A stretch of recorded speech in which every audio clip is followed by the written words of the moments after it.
What's going on, gamers? We got an interesting comparison here by Digital Foundry. It is going to be Final Fantasy VII Rebirth, Switch 2 versus PlayStation 5 comparisons. And it gets interesting because, once again, this is where, like, if you thought about it, people wouldn't think this type of game would come. And it's like, it's capable of running it, trust me. Another cool thing is because Square has learned to optimize for the Steam Deck and weaker specs, it allowed them to reduce the storage capacity as well, requirements, meaning that the game was like 100 and what 50 gigs on Switch. They got it all the way down to like 100. They saved themselves a ridiculous amount uh, of space. Like when you think about that type of compression, that's impressive. That helps the developers improve. And this is the type of stuff we want this generation. Where a game that could have probably cost you 170 gigs is down to like 130. That's the type of stuff we want to start seeing, or maybe less than that. So here we go. Let me know what you guys think about this. It gets interesting. Here we go. Well, let's talk about a game that's close to Oliver's heart, Final Fantasy VII Rebirth. Man, we've done a lot of comparisons for this game in the past, haven't we? And now we've got a new one. We absolutely have, from its initial incarnation on PS5 to PS5 Pro, then PC with Alex and I, and now apparently Switch 2 here, which looks pretty good. It looks like FF7 Remake on Switch 2, but with more cuts. So I took the liberty of lining up some footage that I captured from PS5 in performance mode yesterday up against Switch 2, and I'll go through that in order here.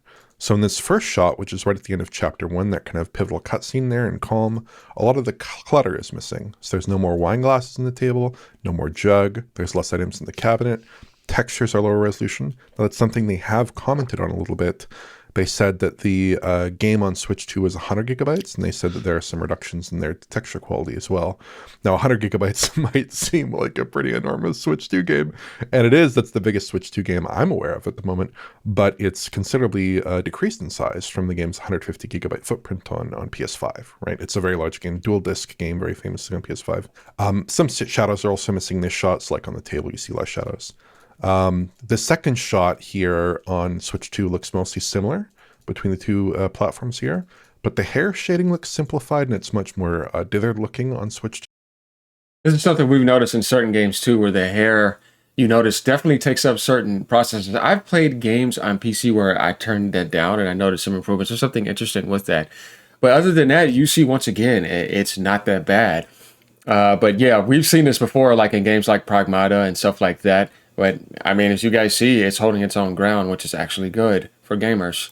The hair in UE for it relies really on upscaling and TAA to resolve correctly because it's so dithered here.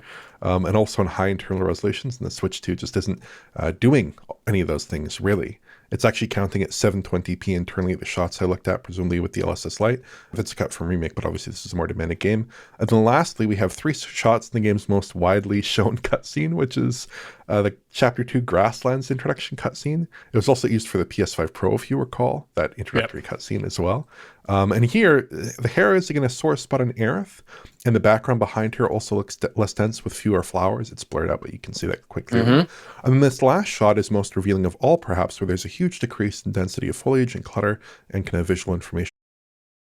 Yeah, so like, for example, guys, this is the type of stuff we could look at. We could see, like, of course, there's less flowers right here and stuff like this, but you're getting the game to run on Switch 2, and people are going to definitely enjoy this. When they're playing, they're not going to stop and look at it like that, but they're just giving you all the details here. Like, you're able to get this up, and it's going to be playable, and it's going to be locked. It's not going to drop just like Remake. And I think this is actually impressive because you want this type of third-party support, because this empowers Square to get more profit, to make more games, same thing with other developers, or to support existing games, and this keeps the gaming industry and the console industry more healthy. This is good. So they're going to be able to get all these type of ports, and this is good news.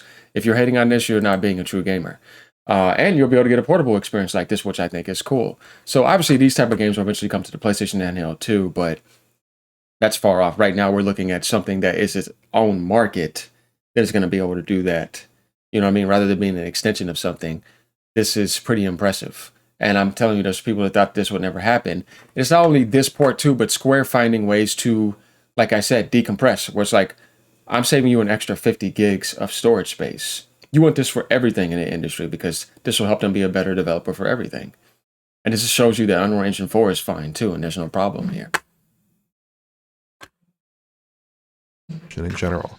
And there are cuts, I think, that are present elsewhere in the trailer. Like, I think that maybe particle density is a little bit lower, and maybe pop-in is a bit worse for foliage. I think I'm seeing that as well. Overall, I think it looks quite good, and I think the cuts are made sensibly. It's not matching PS5, but based on my experiences with Deck, I think it's probably a fair bit better than like a Steam Deck, say, in this game. And this game is a reasonably scalable title to it. It isn't like a game that's really going to push the system in the kinds of ways that an Oblivion Remastered would contemplate necessarily. But there's nothing here that looks out of place. It's really just like the resolution of the presentation that's brought down, obviously, and the density of the presentation. So the bits of clutter, the foliage in the scene, that stuff is all pared back. Presumably things like shadow resolution are also going to be pared back as well, I would imagine.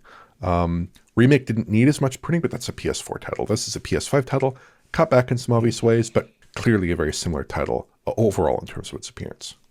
Mm-hmm. What do you think, John? Looks pretty good, right? R.I.P. Jug, as you mentioned, Oliver. I'm gonna miss that Jug. I agree with your assessment. I think the thing is when you, and this is really important, when you watch the trailer at first, you think, okay, this looks like a lower resolution version of the game we received on PlayStation 5. When you actually compare the two side by side, as you've done here, then you actually start to see the cutbacks, but those cutbacks don't really register until you make that comparison, which I think is very key for games like this, where for just the person picking this up and playing it, they probably will not notice some of the missing details, little things like clutter, for instance. It's a nice touch, but I still think this looks suitably impressive and nice.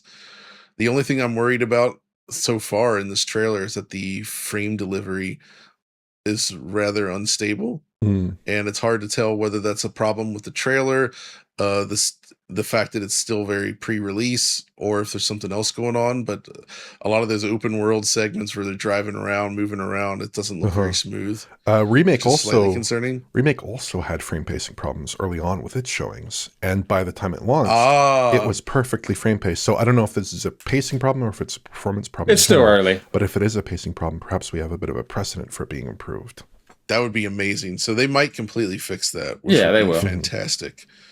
But yeah, and I also noticed that this is selling at a lower price point, which I think is cool because effectively, if you think about it, they're just sold Remake, and now you get Rebirth, and then presumably the third one will arrive in due time.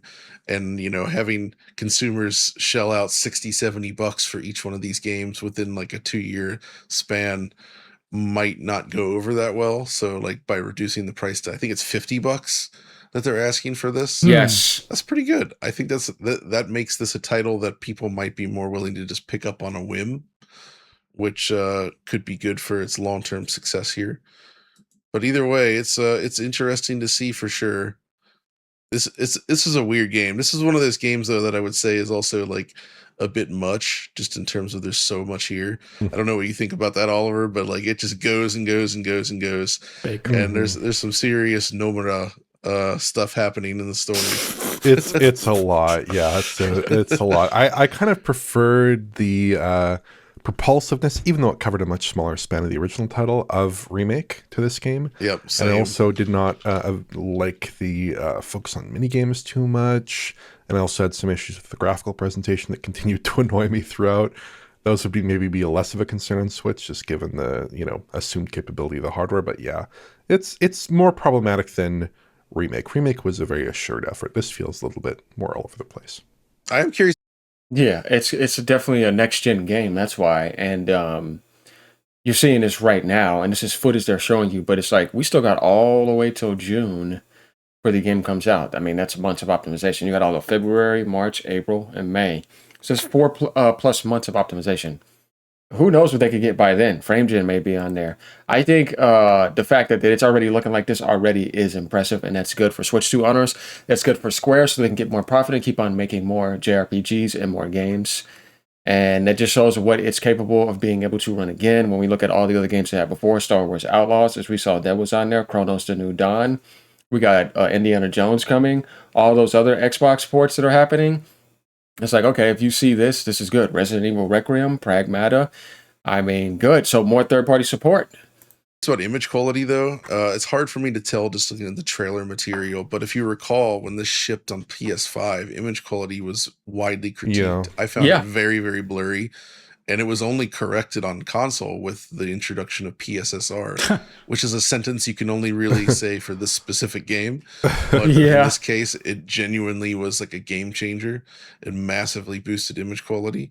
So if we're looking, if they use a similar AA as the PS5 version, but at a much lower resolution, it could wind up being pretty darn blurry. It'll be DLSS light, I'm fairly sure. The artifact patterns in this trailer do look very DLSS light E. Good. It's really just a concern in like the hair. That was also a sticking point in remake.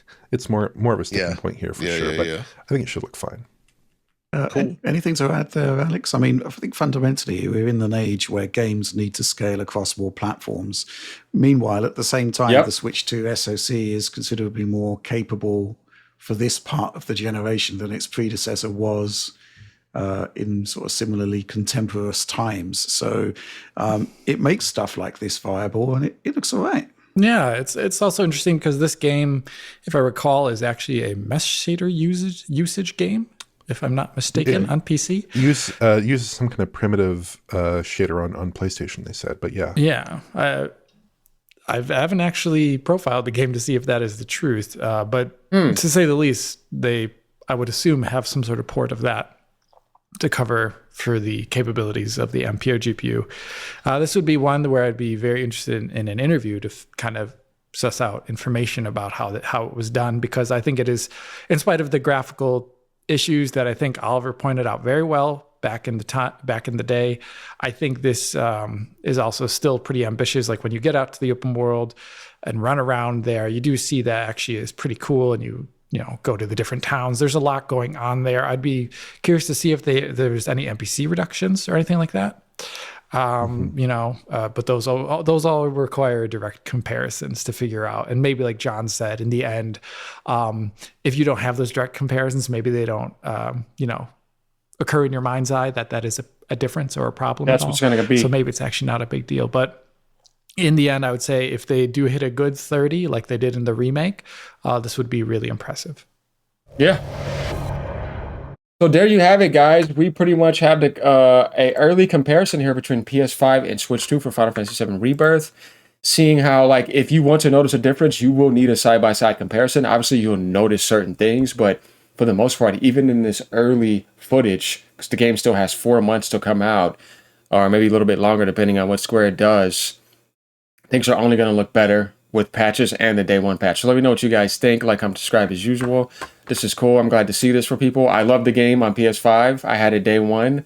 I loved 7. I had that on PlayStation, I almost have 100 hours on Rebirth, honestly. I did pretty much as you can. So do not miss out on this game. I like that you guys are getting a $50 price tag, and it was a $40 for remake. That's smart. Square's doing all the right things here. Later. Peace out. Keep gaming.